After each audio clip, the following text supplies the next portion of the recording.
Hey, what's up, guys and girls? This is Phil Ebner with VideoSchoolOnline.com bringing you another Video Creator Spotlight. Today I'm chatting with Evan Abrams of EvanAbrams.com and his YouTube channel. Search Evan Abrams in YouTube and you'll find a channel full of amazing After Effects tutorials. I've learned so much from him and I really look up to him. It was a blast chatting with him. We talked for over an hour and all of his stuff is golden. We talked about all sorts of different things from After Effects, starting a YouTube channel, teaching online, making money online, how to improve your videos. So check out each video. I've separated the interview out into 6 individual videos. So once you're done with this one, move on to the next one. Thanks a lot, and here's Evan. Yeah, so I guess the finances of living by your wits, just what they called it in the old days.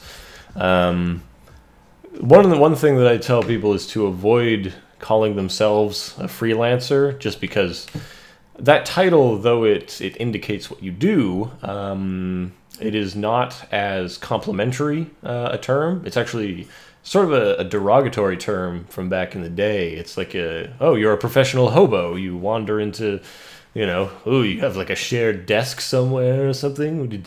Out there riding the rails, making motion graphics for beans.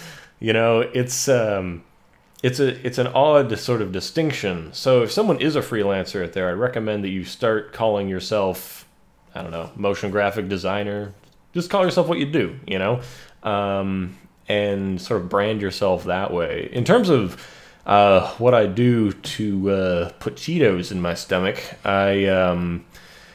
so it breaks down to a few pillars of things. Client services is always number one for me. I got into this because I wanted to meet weird and interesting businesses and help them promote themselves. So client services will always be the backbone of what I do. It's also the thing that bills the most in terms of your return for what you're doing. It probably won't always be that way, but that's where we're at today. The troubles with client services is you have to set a rate for your time, you have to negotiate with people, you have to find clients have to find you. It's quite a game. So you are getting into quite an endeavor to take on that project. So that's one side of things that I do. It's made a lot easier because I have a large social media presence, which establishes me as an expert in the field, even though I am no more expert than I think anybody else. I just explain it a lot better, I guess. Well, maybe I'm an expert, but I don't try not to look at myself that way, because I never went to school for this kind of thing, right? Certainly I have a lot more theoretical background in the art and science of convincing people of things than I do in the technical doings of stuff. I didn't go to a college. All of this was learned by doing things. So in terms of how I'd present myself, I definitely try not to say, well, I'm a professor of this crap. I'm just a guy who's done things before and then I'm showing it. So the YouTube presence has a couple functions. The first function is that it increases people's awareness of me and what I do, and the second thing is that it does generate a moderate amount of what you'd call passive income, or I think that's the term that Tim Ferriss would use to describe it. I think that's for those of you listening who haven't read Tim Ferriss's 4-Hour Workweek, you should pick up a copy today. It talks about a lot of things like multiple income streams and stuff like that. And if you're going to be a freelancer, you need to, or if you're going to strike out on your own, you're going to do this kind of thing. If you want to be an island, you need to find multiple ways of keeping money coming in. Now, for me, the YouTube ads, that's a revenue stream. I offer project files for download and ask people, pay what you'd like for these things. Some people would pay $0, so that's an option. But overall, most people contribute because they enjoy what they're seeing and they appreciate it, so they'll pick that up. I also offer a number of products for download. I experimented with making templates.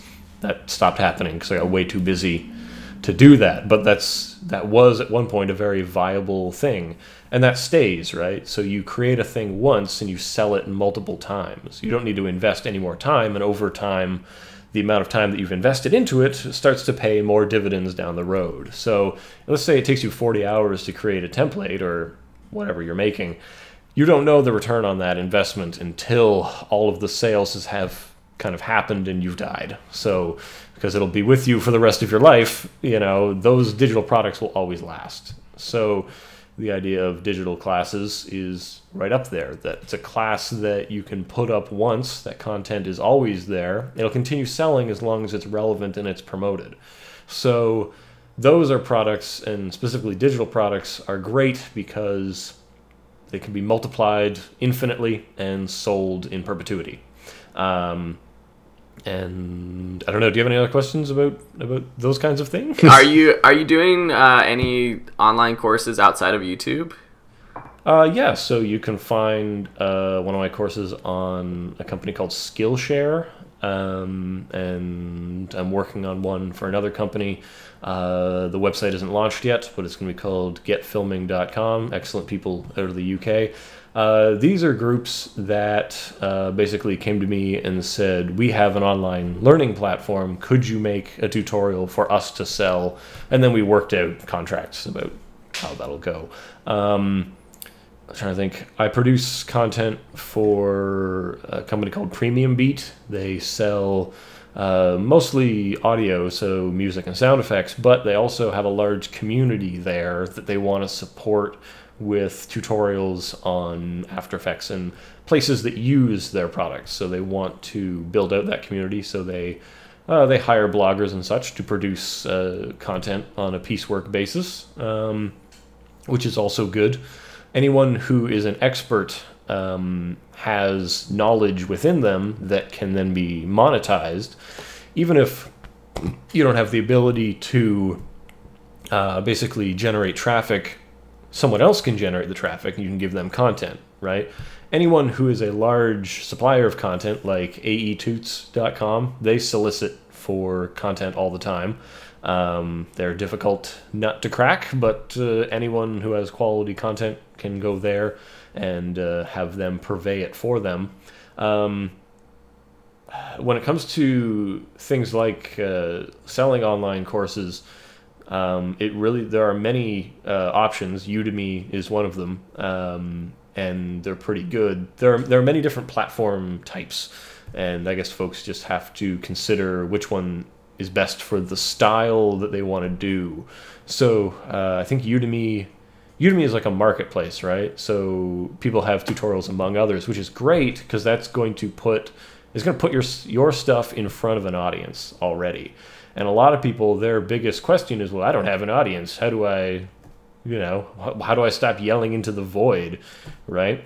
And you do that by partnering with a group that already has an audience, and then you take some of it, or you share some of it, because people's time is not, it's finite, but it's not as limited that they're going to switch brands, right? So anyway, I know that's all good stuff. Let's talk a little bit about YouTube specifically. So you just passed 60,000 subscribers. So what are some tips? Party. What are some tips? I'm high-fiving a million angels over here. That's what I'm doing. What are some tips for building a YouTube brand? Sure. So regardless of what you do on YouTube, YouTube has its own sort of guidelines that they've created and they consider to be best practices. Those are definitely things you want to read up on. In general, they talk about consistency is one of the big things. You want to produce content at regular